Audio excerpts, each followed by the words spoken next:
welcome to Story Lab. This week, we're taking a look at the story of some guys who were a little late to a Christmas party. Oh. Actually, you can never be late for Christmas.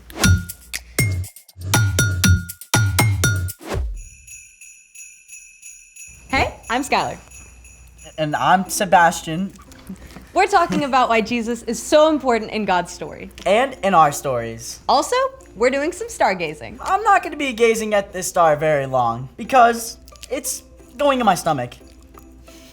Well, the Star of Bethlehem. The star of the wise men followed. It was not chocolate, but no one knows exactly what it was. We know God put it there. We just don't know how. Scientists have lots of ideas. For instance, it could have been a supernova. A supernova occurs when the core of a huge star collapses and the star explodes. This image was captured by NASA's new Webb telescope. It shows a star right on the edge of going supernova. According to NASA, a star in this phase is one of the most luminous and massive stars known. Makes sense the wise men could have seen a supernova. But the Star of Bethlehem could have also been several bright planets right together. Or something else God could have imagined. Well, a supernova is a little beyond our grasp. Like by a few million light years. But there's another star I think we can handle. Well then, let's make it.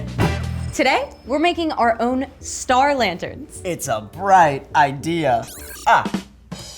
Get your parents to help you find a star lantern template online. They can print the template on craft paper, or you can just cut on the template and trace it. Once you've done that, step 1 is to cut out 5 copies. I've been waiting on this Sunday close since last New Year's Eve. 'Cause Santa always comes at night. Santa always comes at night. You wanna know what they call me? They call me the Picasso of scissoring. 'Cause Santa always comes at night. Done, now what? Step 2, turn each of these pieces into a cone. Make sharp folds along each of these dotted lines. When Santa comes, seeing visions of Tiffany boxes. And then, tape this tab on the inside. Kissing on a gas Step 3, now add hole punches so the light shines out of your star. on the Royal Mile with your hand in mine. Feeling like it's gonna happen. And now, I got star confetti. Step 4, start taping your cones together. The top 2 tabs of this cone go inside the next cone, just like that. Light, roasting chestnuts on the open fire. Last step, if you just want your star to be a decoration, you can tape it closed now, but this is where we turn it into a lantern. With this. Yep, fairy lights. Since Sunday closed since last New Year's Eve. 'Cause Santa always comes at night. Santa always comes at night. Before we close the lantern, we put the fairy lights inside, leaving the battery out. Next, hole punch a hole on each side, close to the open joint. Santa always comes at night, yeah. And thread a string through those 2 holes and tie it tight enough to hold the mouth of the star shut.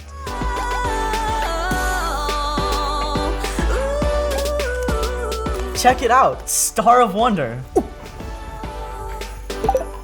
Star of Night. I've been waiting on this all Star of Royal Beauty Bright.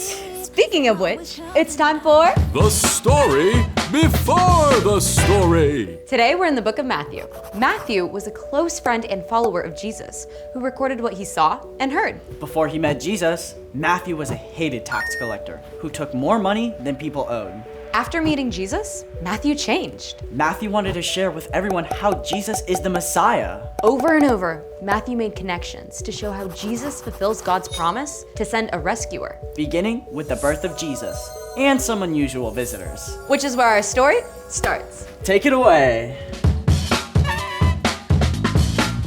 Hey everyone, I'm Padma. Christmas Day may be past, but that doesn't mean we have to stop celebrating. In fact, today's story is about some guys who spent months and more in their quest to celebrate Jesus' birth. Far to the east of Bethlehem, there lived a group of wise men.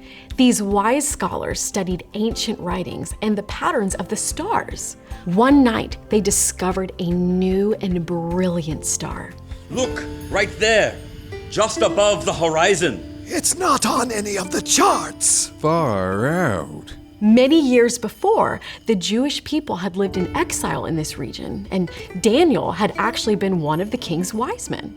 So these wise men likely knew of Daniel and this ancient Jewish prophecy. A star will come from among the people of Jacob.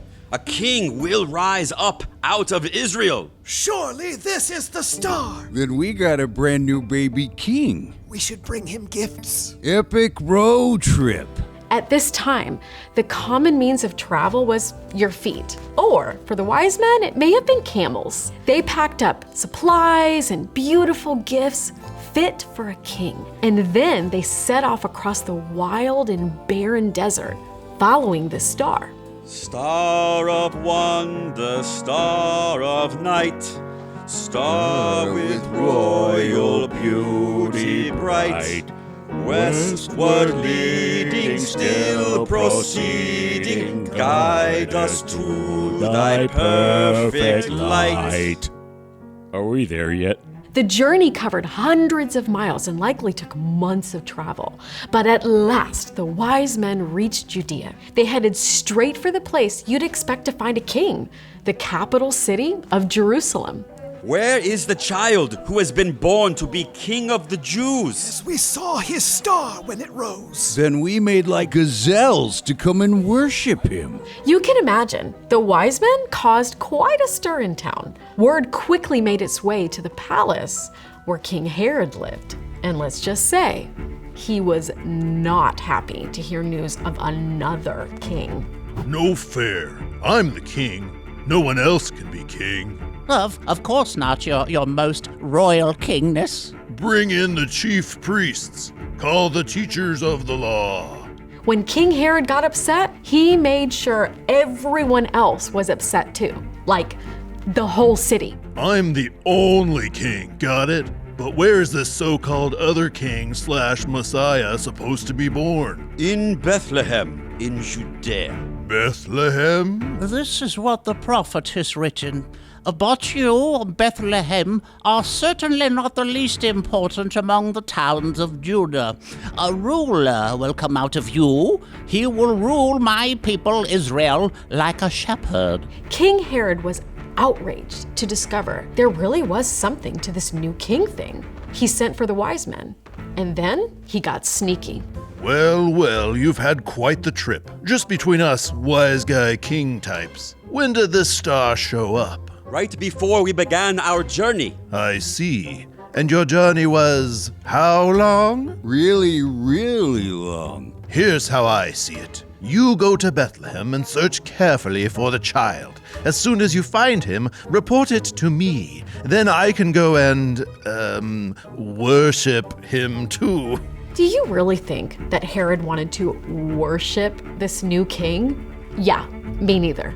Herod was up to no good. But the wise men didn't know that yet. They got right back on their camels to follow the star, and turns out they really were almost there because Bethlehem is less than 6 miles from Jerusalem. Look, the star has stopped. Filled with joy, the wise men arrived at the small home where Jesus and his family were staying. By this time, Jesus wasn't a tiny newborn anymore. He might have been crawling or even taking his first steps. The wise men knew a true king when they saw one. Immediately, they bowed down to worship Jesus.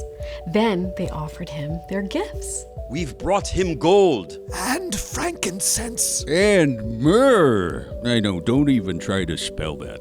Okay, next time you meet a new baby, maybe don't bring gold coins and spices, but these gifts for Jesus were extra special because they were exactly the sort of thing you give a king. And speaking of kings, remember Herod's sneaky plan to find Jesus? Thankfully, God warned the wise men in a dream not to return to Herod. So they went back to their home by a different road. Herod probably threw another fit about that. They tricked me. No fair, no fair, no fair, no fair, no fair. We don't know what happened to the wise men when they returned home, but I'll bet they spent the rest of their lives remembering their incredible journey and the baby king who was worth it all. The end. Can you imagine? You happen to see this new star in the sky and then you just leave your whole life behind to follow it? For months or even years. Jesus truly is that special. So, what's our part in the story? Well, Christmas is celebrating Jesus, God's greatest gift. For the wise men, celebrating Jesus meant an epic road trip. But we can celebrate Jesus in our regular everyday lives all year long. I've always been a big fan of Christmas in July. Always a classic. The best way to celebrate Jesus is to live like he lived. We can do that by showing love to God and love to others in all that we do. So, make a springtime picnic for your family. Help teach your little brother to swim in the summer. Rake leaves for your neighbor in the fall. Gather together with people who love Jesus. And take a minute to brighten someone's day with an encouraging word any time of the year. I think it's time to level up my celebration game. Challenge accepted. Well then, see you next time to keep on celebrating. Bye. So here's the thing. Never stop celebrating Jesus. Whether it's January Or the middle of summer. or fall break, I feel like celebrating right now. with a spot of stargazing. You know it. I've been waiting. Thanks for joining us in the Story Lab. See you next time. Next year. Always comes at night. Santa always comes at night. Yeah.